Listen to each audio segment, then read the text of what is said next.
This is Sportswrap Overtime. Welcome into the show. Craig Loper, Brian Parsons, Jeff Snyder here with another episode of the show. And we are brought to you by HII, built in America for America. Guys, NFL keeps cruising along. We are in a cold time now on Hampton Roads. We have a couple cold days. It's supposed to heat back up the rest of the week, but then Arctic blast. Man, that's what they call it. It's kind of cold. That's what they're calling it. I'm wearing gloves every morning when I take my dog out. I'm wearing gloves on Friday nights now. There was ice on my car this morning. There was ice on my deck this morning. Yeah. Yep. I bought gloves and thermals with a Target gift card that we compliments of Wavy TV 10. You held on to that from Christmas from last year.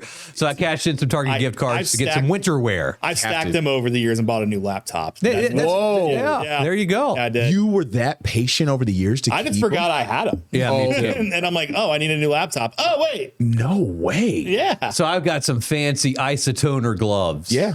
Hey, got to do it. You know. Yeah, it's wintertime. It's here. So you didn't buy the whole laptop with all the gift. You bought I bought like $150 worth of it. It was like $300 worth. Oh my God. I've been here a long time. Good for you. I know you have, but that's good. That's You kind of put them in the back of the wallet. Yeah. You kind of forget about it. Mm-hmm. Totally forget about and it. Clearly. Then, after a long night of Dave watching football all day on TV, good for you. You get a wild hair and Brian, you're like, I'm buying winter gear. Brian the thing is, Brian didn't even get out the house to go to Target, though. You just ordered online, which is so funny. I'm still waiting for my shipments. Yeah, exactly. I like to go to the store still and buy it. It depends on what store it is. Right. I mean, if I can just get something from Amazon, of course. Amazon. But I live by a Target and a Walmart, so I'm like right in the middle. I do love Amazon. I ordered some stuff on Amazon. It's incredible. See, I'm tucked in Ghent, and just getting out of Ghent is like military highways far away. It's like the easiest thing to do would just be to hop in.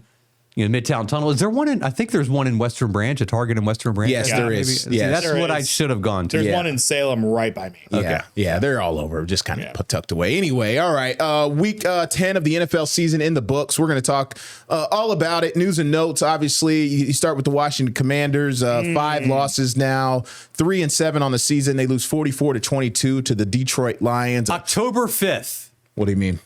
What is October that? 5th. What was October 5th? The last time the Commanders won a game. Oh, was it? Was that It's it? been more than a month. Oh, okay. October 5th was the last time they won a game. Who did they beat? Chargers. The Okay. Wow. Yeah. Lost 5 in a row. Yeah, that was in L.A. So, 5 in a row. Marcus Mariota starts the game, and it was just bad from the start. The Detroit Lions, high-octane offense. They couldn't stop Gibbs. They couldn't stop Goff. They couldn't stop J-Mo, the Amon-Ra St. Brown. I mean, outplayed in every way. Players are throwing punches. Yeah, Deron It's Payne, like a boxing match out there. Ejected from the game. What are you doing? Why do you punch someone wearing a helmet? It doesn't make any sense. The second guy always gets caught, too. So this morning on Instagram, Deron Payne put out the video. Mm-hmm. Amon-Ra did punch him first, but it's always the second guy that gets caught. All you're going to do is hurt your hand if you punch somebody that's wearing a helmet. Do something else. It's the juice, man. It's Kick the juice. It's the juice. Always fun. You don't even think about it. Body shot where the pads aren't. Body shot right in the stomach. Karate kick. But things kind of quickly turning south here. After the game, Monday press conference, Dan Quinn did announce that he's going to be taking over for defensive play call duties from Joe Witt. What do we make of this?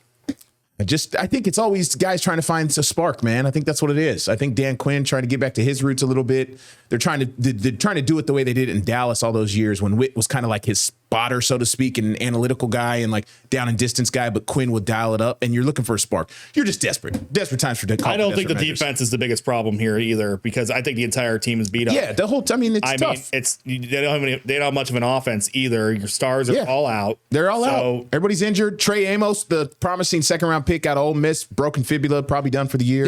What does this mean for Joe Witt, though? Oh, he's sticking around. Yeah. I mean, I don't know about after the season. This sounds like a demotion. It is a demotion. Yeah. For now, I don't know about after the season. But he's going to be up in the box. He's going to go back to being kind of like I said, the spotter type, like down a distance. Hey, Dan, look out for this, blah, blah, blah. This is the tendency here. So Dan can call the plays. President Trump was there at whatever the stadium's now called. I forget. Northwest Stadium. They're 3-7. Yep. 3-7. They're not going to make the playoffs. Here's the funny thing. Okay. They're not. They're not going to make the playoffs. So I looked it up. I anchored last night. So I'm looking up all my news and notes on the Commanders on Monday. In 2020, after week 11, so after this coming week, the Commanders were 3-7 and went on to make the playoffs. It's every time they make the playoffs, it's a ridiculous number of wins that they have to make. In 2005, they were 5-6. Yeah. They won 11-6. They won 5 games in a row to go 10-6, and they won a game against the Bucks in the playoffs. Yeah. So they won 6 games in a row. Yeah. In 2007, I don't know. Let's see what happened that year. Their starting quarterback went down with an injury. Their best player was murdered.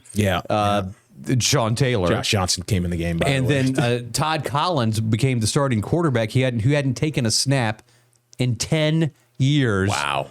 They won 4 in a row, finished 9-7, made the playoffs, and lost to Seattle. They always lose to Seattle in the playoffs. Yeah. 2012 lost to Seattle in the playoffs. And that year they were reeled off. How many in a row? They were 3-6. They won 7 in a row. Shanahan was already talking about next year. 3-6. They won 7 in a row. 2020, they were 3-6. They went 7-9 in the division. So you remember how bad the NFC East was that year. Yeah. Taylor Heineke, I think Alex Smith got hurt that year. Dwayne Haskins got benched. Alex Smith was coming off the leg. He was already healthy, but he got injured again. Yep. Taylor Heineke. He got hurt in that Steelers game. Taylor Heineke, COVID quarterback. Who out of nowhere had to make the start. Signed before the playoffs. No, he was on the roster prior to the playoffs. Yeah, he came in. His first playing time, they benched him against Carolina.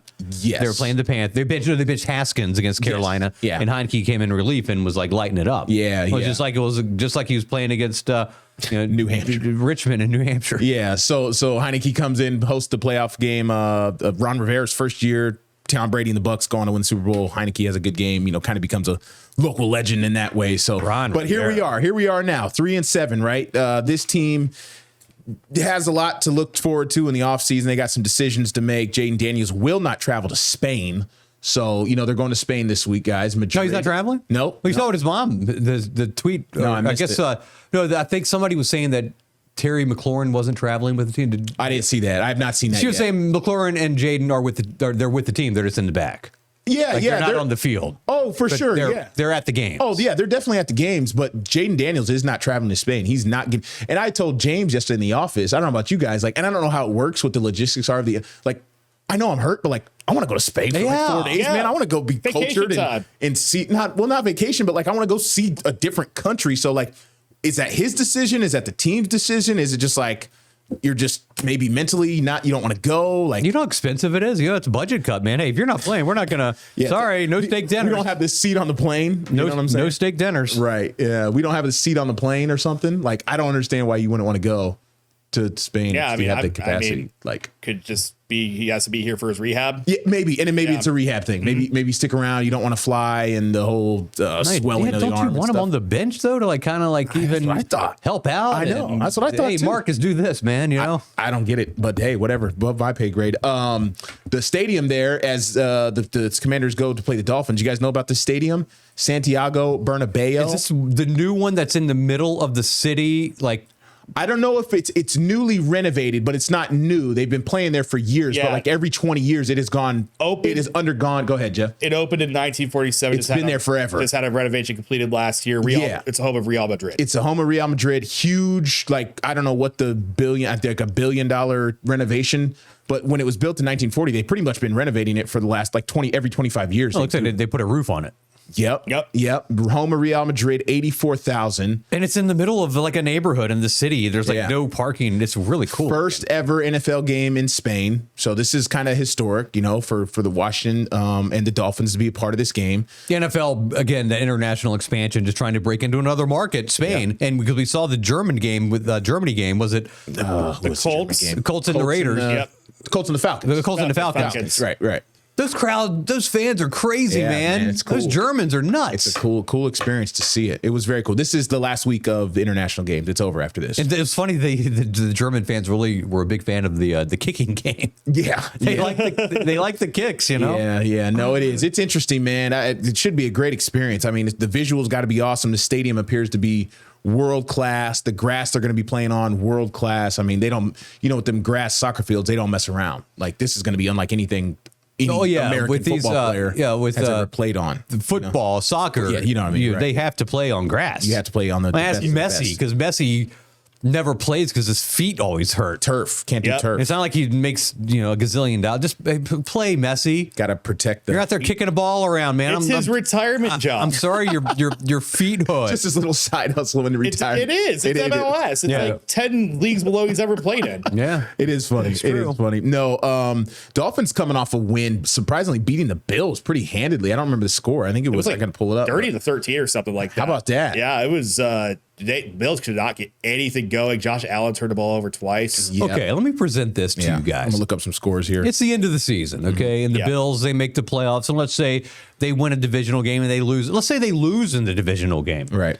Do you start, if you're Bills management, do you start questioning whether Sean McDermott is the guy to take you to the next level? 100%. Yeah. Oh, yeah. Yeah, we're there. We've been there probably for a couple of years. But Those are, for they're sure. tough questions. For sure. But you've got this team that's loaded. You're spending the money. Yeah. You're about to move into a brand new stadium.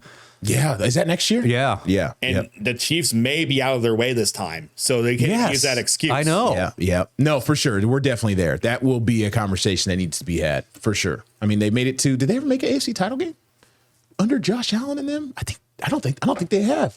I thought they did a couple years ago. I don't think they ever did. It's been so confusing. They've met in the KC. They've met in the playoffs so many times. It's hard to do. You know what? I think they did make one because I remember the confetti falling down, and that was the famous Stephon Diggs picture. Snyder, you know that on Twitter. Stephon Diggs was like watching the confetti fall in KC, so that would have been the AFC title game. That's right. Yeah. So I don't know what year it was, but it was okay, so they did. They definitely have made one in 2020.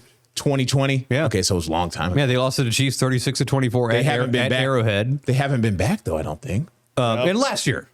Oh, they did. Yeah. They lost 32-29 to the Chiefs. Yeah. How soon we forget. Wow. Yeah, it's just they played so many times they start getting all blurry. Yeah. So the Colts game, Colts are on 8-2 now. They're on fire. Daniel Jones. I got to finally see them play because that was the game that was on. Me too.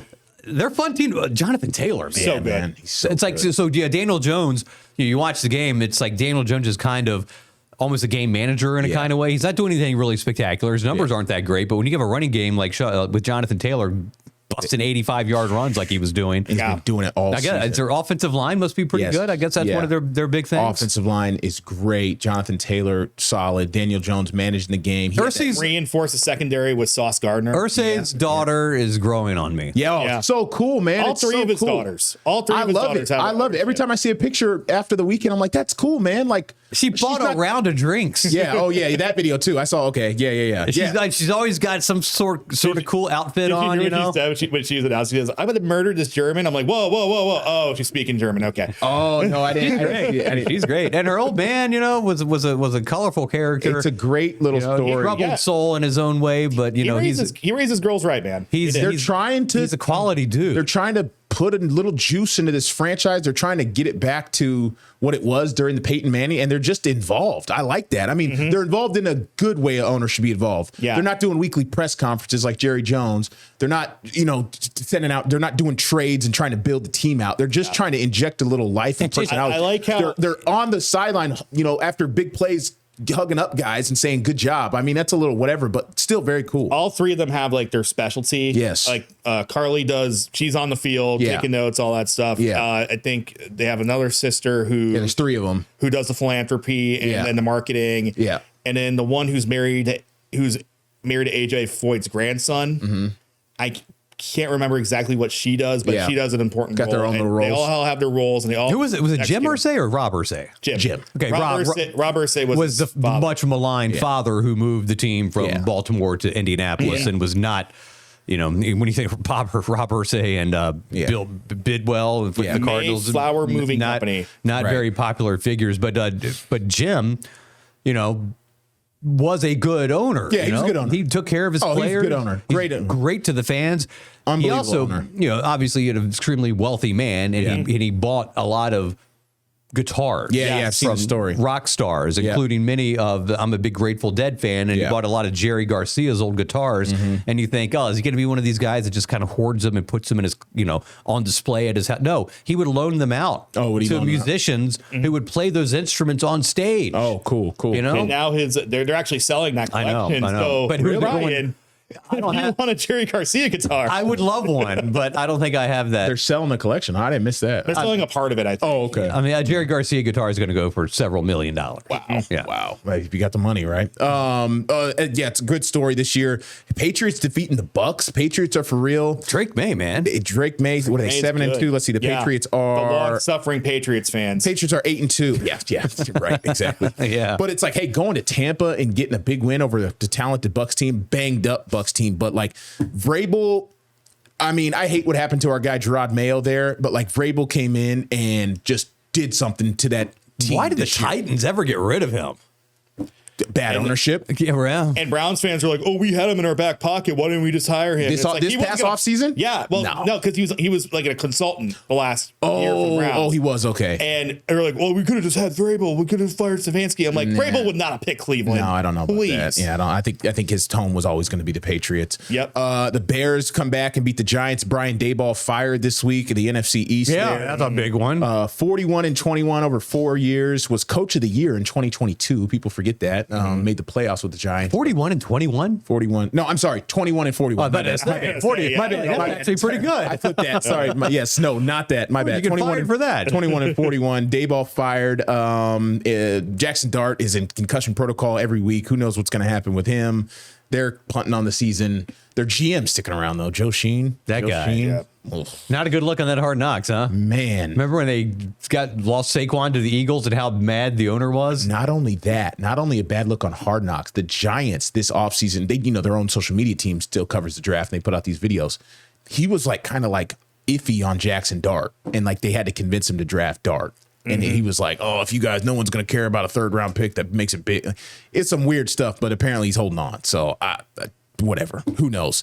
Ravens are surging in the AFC North. They won their 3rd in a row. You keep talking about them and watching, and I'm starting to believe.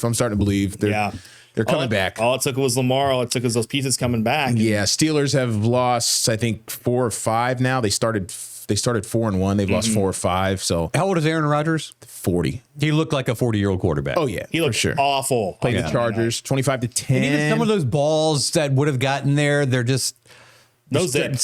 starting to fall a little short, man. Not Yeah. as much zip. Yeah. Not as bad as Peyton Manning in his last year. No. Oh, no, that was so bad. That was a precipitous drop off. But even like Drew Brees towards the end was just like a slightly off. Trust me, I was there. Even Tom Brady's last year, Yeah, slightly off. Slightly off. Yeah, slightly. They were 8-9, I think man. he still had the zip on it. They had a though. losing record that year. Yeah. Made the Were they playoffs. really? They were 8-9. Yeah, Okay. you think Okay. they were not great. The game I did watch, I don't know if you guys were plugged in, up through basically mid-4th quarter, the Rams 49ers game was great on Sunday. Matthew Stafford is like, Matthew Stafford's got like leading the league in touchdown passes.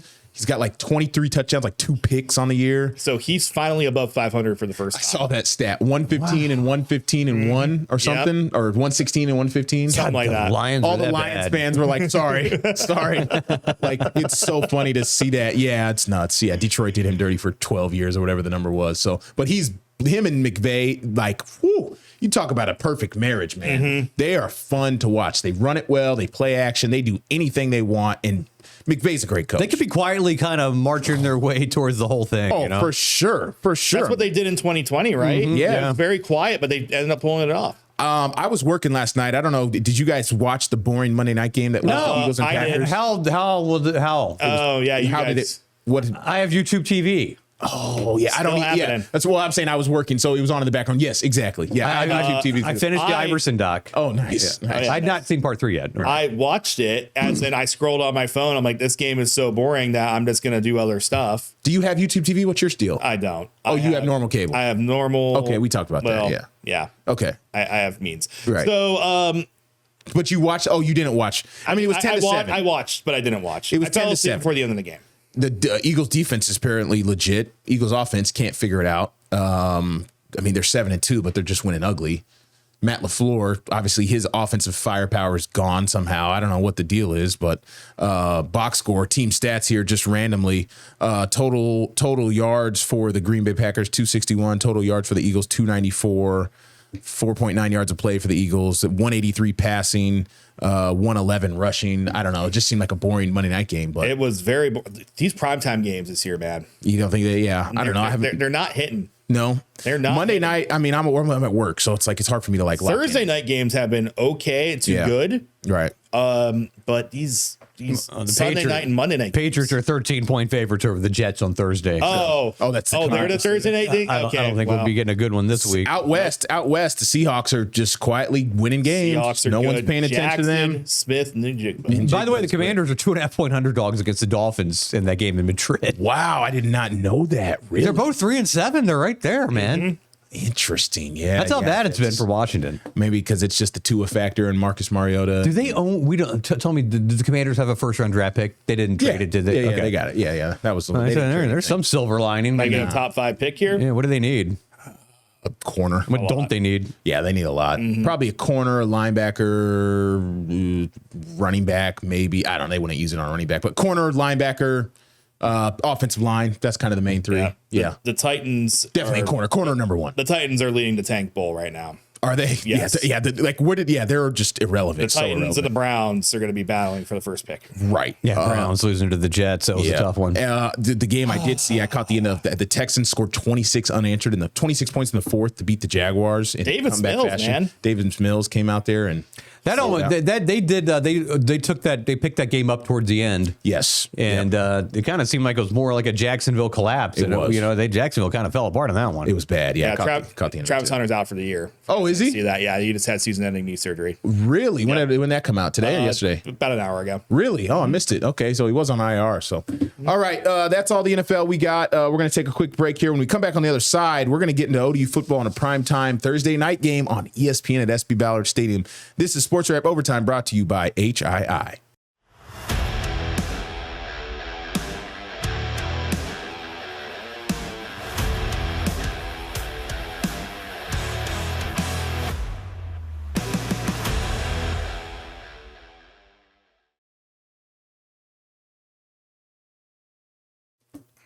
All right, welcome back to Sports Wrap Overtime. Craig Loper, Brian Parsons, Jeff Snyder. We are brought to you by HII, built in America for America. Moving on to college football, we just recapped NFL. Old Dominion hosting Troy Thursday night at SB Ballard Stadium, 7:30. Troy? Yeah, who is that? What? Right? No, what is that? Sunbelt West foe. Oh, it's like they don't play Troy in anything, it seems like. First ever meeting. It's like when they were in the CAA, they never played Maine in football. Interesting. Ever. Yeah. It was only 2 years. Oh, yeah. And then when in Conference USA, it seemed like they never played UAB in anything. Yeah. And now that they're in Sunbelt, it seems like they don't play Troy in anything. Those divisions, man. Once you go east-west, you're kind of every that's how it works. Unless you get rid of the format where you kind of just get rid of east-west stuff. Yeah, like the ACC did rid of it. It's like 19 teams. Yeah. So that's listed. But it's the first ever meeting between Troy. Both teams. How about that? 6-3 on the season. ODU. What'd you say? 11.5. Favorite time. Vegas loves ODU. I've never seen 6-3 teams. That's kind of. I've never seen so many double-digit point spreads in favor of Old Dominion this year ever. Yeah, it's crazy. Ever. Yeah, they got something cooking. But 6-3 and 6-3. That's they're not covering all the time. No, they're not always covering. They're rarely covering, as a matter of fact. So, a good spotlight for Old Dominion this Thursday, right? Like initially there was talk weeks ago. We're like, oh, is it on ESPN2? It's ESPN. It's the slot ESPN, which Brian will be there. But if I was home and you have YouTube TV, you can't watch it. Well, I plan on going to the game too. You're going to the game. Yep. Sports Center is going to be there. Sports Center is going to be a Thursday afternoon, 2 to 3. Matt Berry's doing a Sports Center show from, what do they call it on campus there? From the Silver Lot? Are you gonna do No, Probably the ball. It's the mall. I think there's a technical name though for it. The lawn. The lawn. The Is that mall. where the fountain is? The Kaufman Mall. Kaufman Mall. Thank you. I knew it was, that's what I was thinking. Kaufman Mall. So Matt Berry does it 2 to 3. They always bring on like the home team head coach. They'll probably bring some fans out there and do some little quirky thing. And this is very big for the standings. Okay. So Old Dominion defeated Coastal Carolina earlier this year. Well, since then, Coastal's been on a roll, man. Yeah. And so the Coastal's 6-3, 5-1 in league play. Old Dominion's 3-2 in league play. So they need this to get to 4-2. Old Dominion with a win would be their 7th win of the season, which would guarantee them a winning record, the first since 2016 and the first under head coach Ricky Ronnie. First since 2016. Yeah, they went 10-3 that year. 17, 18, and 19 were pretty bad, huh? Dang. Yeah. Interesting. No, it is. So a big game. Lots on the line. They got to cover one of these games. They did not cover against Marshall. They did not cover against Liberty. They did not cover against JMU. They didn't cover against JMU. They might have covered against Liberty? I don't remember. Was that a 14-point spread? But I don't remember. But yeah. Well, I mean, what do we know about Troy outside of the fact like it's a proud program? You look back in some recent years, like there was a stretch there. I feel like every year they were winning like 10 games. Well, when John Summerall was the coach, they won back-to-back conference championships. There we go. The 2-time league champions. Yeah, exactly. And then he left to take over at Tulane, and he's done a great job at Tulane, and he's probably going to parlay that into a power forward job somewhere. There's something to be said for like just building one of these G4 programs, doing it, and when you leave, they're still winning games.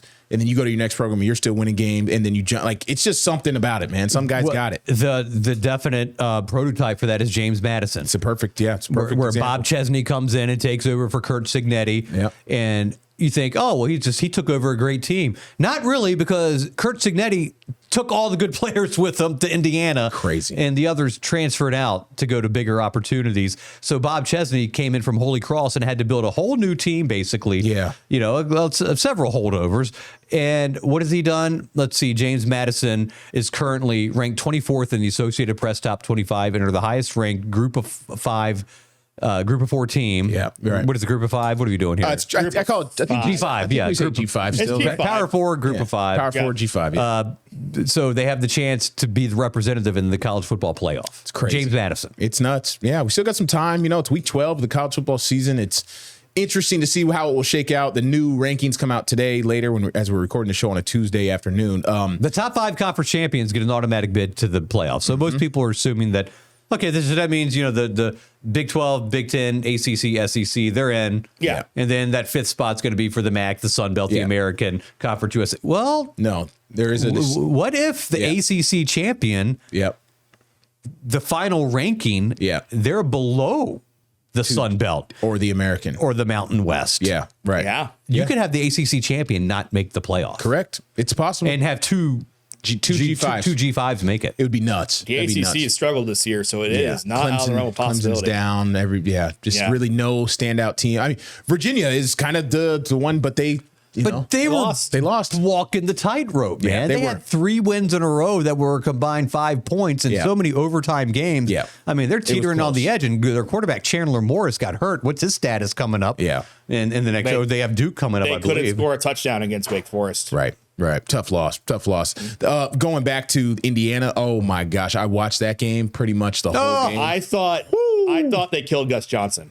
Oh, it was so bad. It was so bad. Come on, man. And I like Gus, but it was way over the top. It's over the top. Even for him. He's a character of himself now. It was bad, man. And it's not cool, man. 3 years ago, I think he was kind of doing, it was like, okay, every once in a while, but Saturday, I mean, any play, it was just screaming profusely. That last one, I was like, oh my God. I don't like it. You talking about the catch? The catch. He's it was, I mean, okay. I think it's terrible. I couldn't even It's the one where it's like an 8-yard run and he's like yelling over himself. Yeah. Like, dude, just calm down. I love Gus, but like, he's got to calm it. When he's being normal, he's fine. What's his partner's name? Joe Klatt. Klatt. Like, I feel like even Klatt's a little like, all right, man, can we calm down? Yeah, they need to just tone it down a little bit. Yeah. But no, the game itself, Indiana at Penn State in Happy Valley. Whoo, Penn State's looking good. You're like, oh man, solid. They might win. Yeah, the great win for Penn State. And there comes Kurt Cignetti just drilling and chipping away. And that catch is probably the greatest one of the college football season. Fernando Mendoza is talking himself into the Heisman Trophy talk. And down 3. I think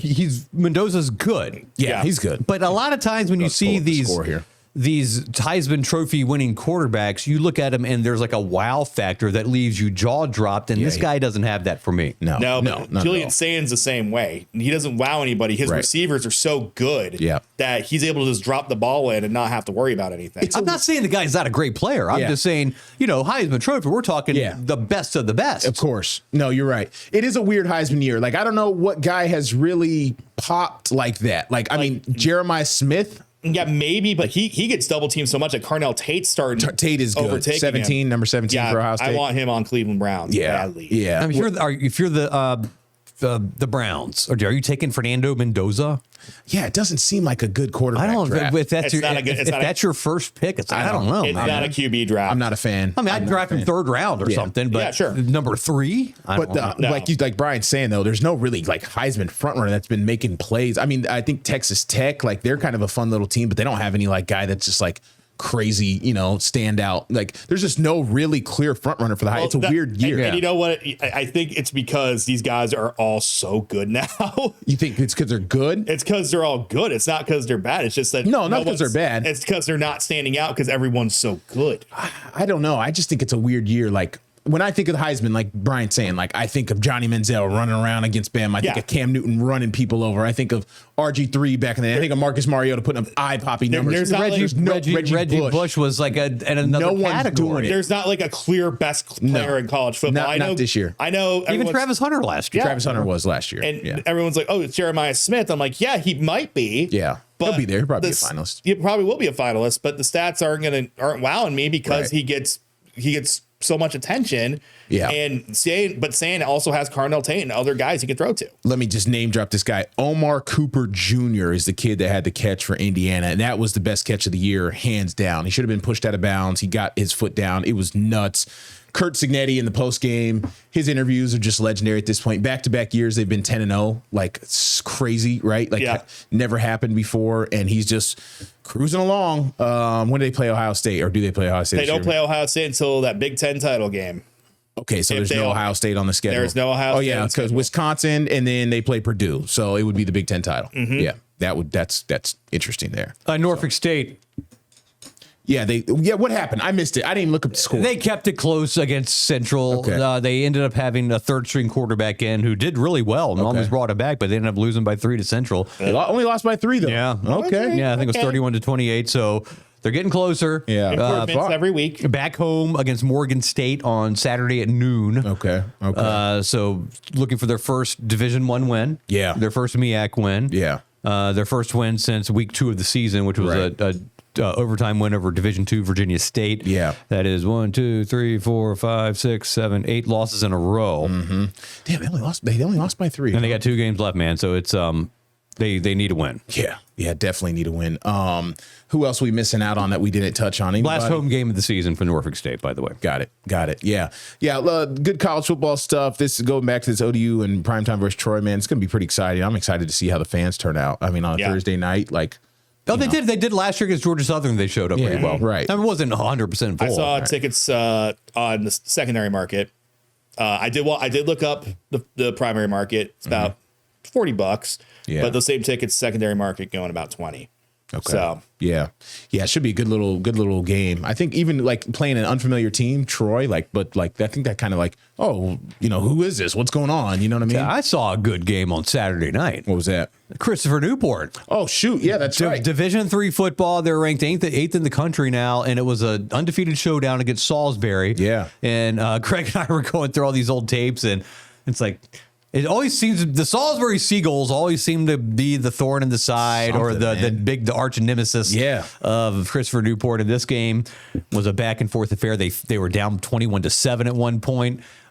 Came back, won in a shootout. It was 45-42. That's back-to-back weeks. CNU has given up 42 points and come out 42 on the winning edge. Like a Big 12 college football game. That's awesome. It was a great game, a great atmosphere under the lights. It's a great thing they got going on at CNU. Kyle McMullen, the athletic director, has done a great job. Paul Crowley doing a great job as head coach. He went to CNU. He went to Lansdowne High School in Virginia Beach. He's a local guy. I know last year, I don't know if that's the case this year, but last year, literally the entire roster, every single player on the team was from Virginia.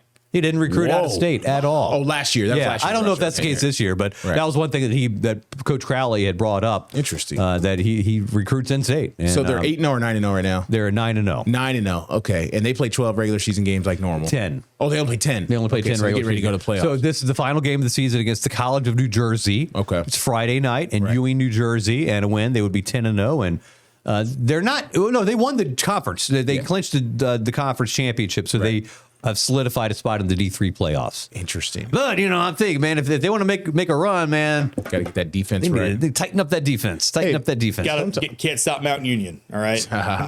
right. Where's that? Are they in Minnesota? Ohio. Wait, Ohio. Mount Union is? Mount Union's in Ohio. Are they number one? They're usually the best team in Mount Union. I have heard of Mount Union, but I thought it was in Minnesota. What's the Minnesota D3 school that always wins? It's always somebody in Minnesota. Mount something Minnesota in Minnesota Minnesota has a ton of Division III teams. Oh, Oh, was Mount Union in Minnesota? Mount Union is in Ohio. Okay, my bad. Mount my bad. Sinai or I don't know. There's something out there. It's okay. It's interesting. Yeah, well, good for Christopher Newport, man. Town Bake Stadium, they turn it out. The students show up, fans, 5,000 people. They really good, intimate little stadium, fun little environment. And I love it. Yeah, I love it. Because you went afternoon and then you went night game. I almost got trucked. I did get trucked by one of the players, but I held onto the camera, stepped on my foot, and was all bruised up. Oh, jeez. I've counted a total of 7 players not from Virginia. All right. So, yeah, last year was kind of unique. But yeah, good stuff. All right. We're going to take one more break here. We're going to come back with some odds and ends. We're also going to talk high school football playoffs around the Commonwealth begin this week. So we'll be right back on Sports Wrap Overtime, brought to you by HII. All right, we're back on Sports Wrap Overtime. Craig Loper, Brian Parsons, Jeff Snyder here. Some high school football playoffs to get into. If you want really more of a deep dive in players' names and coaches and all that stuff, check out our Sports Wrap Overtime special that's posted on the Wavy Plus and Wavy YouTube page right now with Matthew Hatfield. We're super grateful for him stopping by last week to preview all these games. I learned so much. Yeah. He's an encyclopedia. Yeah. Mm-hmm. Encyclopedia of information. He's kind of the main guy in the Commonwealth, you know, him and the Larry Rubamas of the world.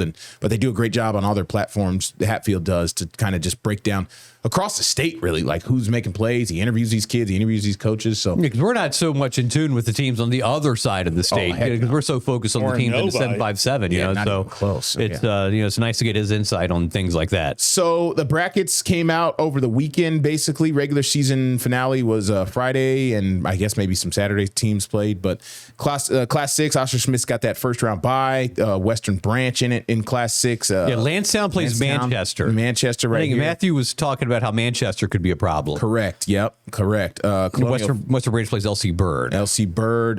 Colonial Forge is a team that's always solid. I think Hatfield mentioned them too. So that's Class 6. That's all we got. And those usually 3.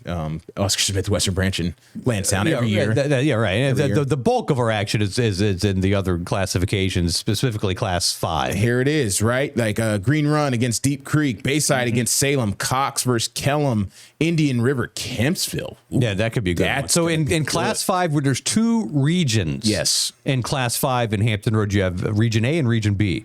Yes. And in Region A, the top seed is Green Run. Yes. In Region B, the top seed is Kings Fork. Correct. Seed 2 is Maury.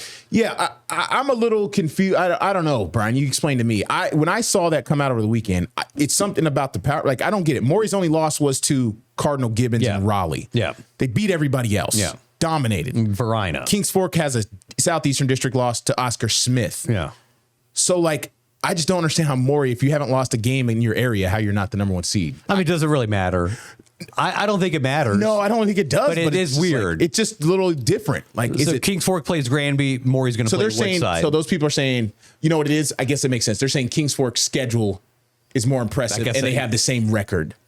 They're both 11-1. Who selects this? Is this by computer? I'm sorry, 11-1 to 9-1. Yeah, and Eastern District versus Southeastern. Exactly. I think that's what it is. You played a tougher schedule, so you get the right. And Maury tried, yes, to make it tougher with their non-conference games, non-district games. They played a great non-district schedule. I was thinking to myself the other day, what do we got to get? What do we got to do to make Maury Oscar Smith happen? Like, my God, what do we got to do? What do we got to do in one of these non-district games? Like, who do I got to get on the phone with next year and say, make it a home and home?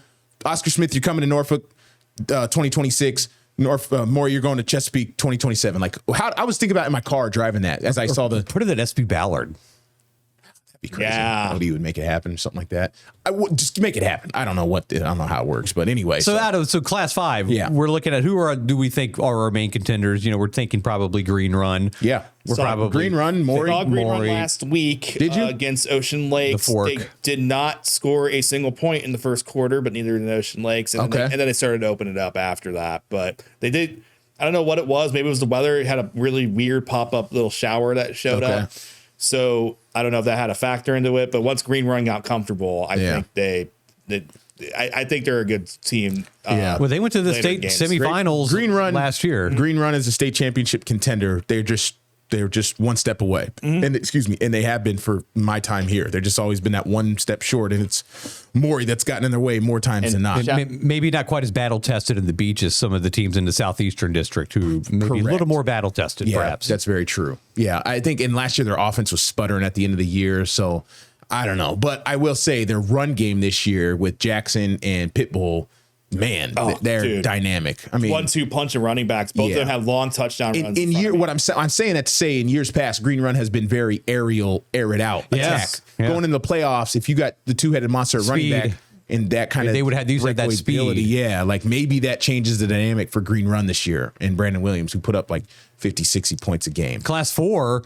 Hampton, Region A, is the number 1 seed. Yep. I'll bring up Class 4 too. Lafayette, the number 2 seed. The 3 seed is War Hill. And if you're waiting, the 4-time state champions, Phoebus, is the 4 seed. Phoebus, I think Hatfield said they lost 18 players. From the last year's squad, contributors from last year's squad, guys. Yeah, Phoebus not at Churchland. Sorry, Darling Stadium. Phoebus playing Churchland in that 4-5 game. Lafayette Saturday game. Is that a Saturday? Churchland Phoebus is Saturday. Lafayette Denby. I think most people expect Lafayette to win, but you never know. Kevin Parker makes plays. Yeah, you never know. You never know. So War Hill, Smithfield. Where else we got here? Yeah, I see. We've got some good stuff. It's an exciting time. The weather is getting colder, so pack your gloves. Everyone pack your scarves and get out there and enjoy some high school football. Manor back in the playoffs. Oh, yeah. They're okay. Yeah, I see it. Hampton Manor there. Yeah, it's good. This is great. I mean, then you start getting down on like Poquoson. Like they haven't won a state title since 2012, but they're always right there. That's 2. So in 3, yeah. What do we got in 3? 3A, Lake Taylor's the top seed. Okay. Some of the other teams around from the area that we get Tab will play. Lake Taylor will play Colonial Heights, who is the 8th seed. Norcom will play Tab. They met last year. They met last year in the playoffs in Portsmouth. I went to that. Back to Portsmouth. Tab was down 21-0 when I showed up. I thought I had missed all the highlights. All of a sudden, Tab started like reeling off touchdowns and onside kicks. They got it. It was like 21-21. Norcom had to score the go-ahead touchdown with like 2 minutes left to win the game. It was nuts. It was actually very entertaining. In Class 2A region, Poquoson is the 2 seed. And elsewhere from the area, Southampton. Looks like they're it from our viewing area in that classification. Poquoson's going to play Greensville County. Okay. Well, we know Poquoson's game plan: run the ball right behind Carter Jones. Oh my God! And they're stable of running backs. Man, they got 4. You do any Poquoson games there? You here, Jeff? Not this year. You didn't get up there. I did not get up there this year. We sent Ethan up there. We sent Cortez up there. Might be time yet. I haven't put the schedule together yet. I've resisted looking that far ahead. Who are they playing again? They're playing Greensville County. Wow. Yes, best of luck. I don't know where that's at. Greensville County is believe like west of Emporia. Okay. Oh, okay. Oh, wow. That's a hike. Yeah, I mean, it's at Poquoson Middle. They're not. Yeah. And in 1A in our viewing area, a team that we really haven't talked about much on Friday Night Flights, but we need to give their scores here and there. Northampton is the 2 seed. And they're doing big things up there on the Eastern Shore. Yeah. Proud program. Yellow Jackets. Well, their soccer team is good. They win the state title every year, it seems like, in Class 1, doesn't it? Yeah. No, it is. We've been out there a couple times afterwards. Yeah, they're actually building. I got lost last year. Did you really? Going to the school because they're building a new school. They're building the brand new school. Right. The brand new school is in front of the old school. So the construction I was driving by, I couldn't see the old school. Yeah. Yeah, so, great people up there in Northampton. The one I wanted to mention here in terms of just good matchups. I guess I'm looking forward to is Indian River Kempsville in that 3-6 game in Class 5. Man, Indian River. That one? Sure. You want to go to that one? It's at Indian River. I've been to Indian River a few times. And I just came off the Kempsville game. So Kempsville Cox last week, another down to the wire. Yeah. Great game. And Kempsville, they were in it and just kind of let it slip at the end. But Indian River is impressive. Kempsville is impressive. That could be one, that could be a down to the wire last drive type of game. Indian River is a playoff team. Oh, yeah. We see it every year. Oh, yeah, they're solid. And they've got this young quarterback. Lord Maliki Rue, and freshman quarterback. Just doing things you rarely see from a 9th grader. Yeah, man. And their defense is solid. They run around like you said, battle tested. So that might be the game that could kind of come down to the very end. I mean, Bayside Salem, too. You never know right there. That could be a good one, 4-5 for a reason, right? But that Kempsville Indian River game in Chesapeake, that has a recipe of an instant classic. Bethel Nansemond River, if Terrell Grant is not. Yeah, I guess Tyrell Grant, James, what was James's report? His Tyrell's dad and him basically decided not to have him play the rest of his high school career. They don't seem to want him to play. Yeah, he's going to Syracuse. They want to kind of make sure. And I think with Duke making some sort of a push too there. Yeah, that's the word in Suffolk we're hearing out there from all our connections for the Warriors program. Churchland Phoebus, maybe Smithfield Warhill. That seems kind of interesting. Yeah, Churchland Phoebus is getting a little social media buzz around the 757. People are curious about that one, what that one's going to play out like. Yeah, because Churchland last year, they did play last year in the playoffs too. Churchland's got some explosive. They got a quarterback. Yeah, Logan Wynn. He gets rid of the ball really quick. Yeah. They had a pretty good game against Manor on Friday that I was at. That was a pretty fun game. Okay. All right. Yeah. Maury Woodside. You expect the Commodores to kind of do their thing and continue to roll. Maury is state title or bust, man, trying to go for 3 in a row. Like if you win 3 in a row, if you're DeRee, like what's next? You keep going? Do you look for college jobs? Do you, you do what Jeremy Blunt did, go for number 4, Probably just try to keep reeling them off. Keep it going until you what I'm saying is some, high school coaches have aspirations to go do something, at the next level. Oh, we've had many coaches. Yeah. Kurt Newsom was the head coach at Kickitan and Heritage, led Heritage. He did not lead Heritage with state title as another coach, but he ended up becoming a coach at Virginia Tech. Right. James Madison. You got Bill D. Yeah. Was won state titles at Phoebus, and he went to Christopher Newport and then Old Dominion. Yeah. The big one is Chris Beatty, who led Lansdowne to a state title, and so a lot of these guys have used the high school level to kind of parlay that into a more of a career as a coach. For sure, yeah, definitely. No, and DeRee does seem like one of those guys, though, doesn't he? He's smart enough. He's creative. He seems like he loves it. He's locked in. Again, this is nothing personal. I'm not reporting anything. I just get curious. Like you win 3 state titles. And you've built that program from kind of down in the dumps to like a state title contender. Like what else do you have left to accomplish? So if you have that challenge, he just had a kid, maybe it's like, hey man, I want to take the next level. I want to get paid more and I want to take my career to the next and provide for my child and try to be a D1 football coach. What if Michael Vick says, I need a new offensive coordinator? Is DeRee an offensive guy? I would assume. Yes. I don't know. Yeah. Definitely. Yeah. That'd be crazy. That'd be a cool story for us. Heck yeah. Locally. Oh man. That'd be really interesting. Yeah, it's all about connections, I think, at that level, man. Like, I think it's just connections. Who you know, what kind of name, is your name being brought up to the athletic directors and the people that make these decisions, or do you know Vic personally or something like that? So a lot of stuff like that. Levante Thorogood from Oscar Smith, he was the guy that was their assistant head coach at Oscar Smith for a few years, and now he's coaching in college. Yeah. So I like it when the guys, local guys, climb the ranks like that. You never know. So we're going to have it all covered on Friday Night Flights. We have 3 more shows left to go. We're going to take it through region championships because we usually have a healthy amount of teams in the region title games to make the show happen. Last year we had 3 region title games, 4? I can't remember. We end up, so if we do 15-second highlights for each game, once we hit that region title week, we do 2.5-minute highlights and post game, we throw some sound bites in there, and maybe a behind the scenes look at the show. We did do a behind the scenes look at the show. I actually enjoyed putting that together. So it's gonna be a good one. So lock into all of that. Old Dominion at the time of this recording, basketball is playing Norfolk State basketball tonight. We got to get to Chartway. We didn't talk about it on the show because there's no reason. By the time this is posted, there's no results to talk about. But this place is gonna be crazy. 3 years in the making at Chartway. Mike Jones in year 2, Robert Jones in year 13 leading Norfolk State. Wow. So it's going to be hype. It's going to be a great atmosphere. So the crowd's going to be crazy, man. It's going to be awesome. It's going to be nuts. You got to get over there. You guys are going to have a good live shot out there. Yeah, we got to literally get ready to go. We got to roll, man. All right. That's Sports Wrap Overtime. For Brian Parsons and Jeff Snyder, I'm Craig Loper signing off. We'll see you next week. Have a good one, everyone.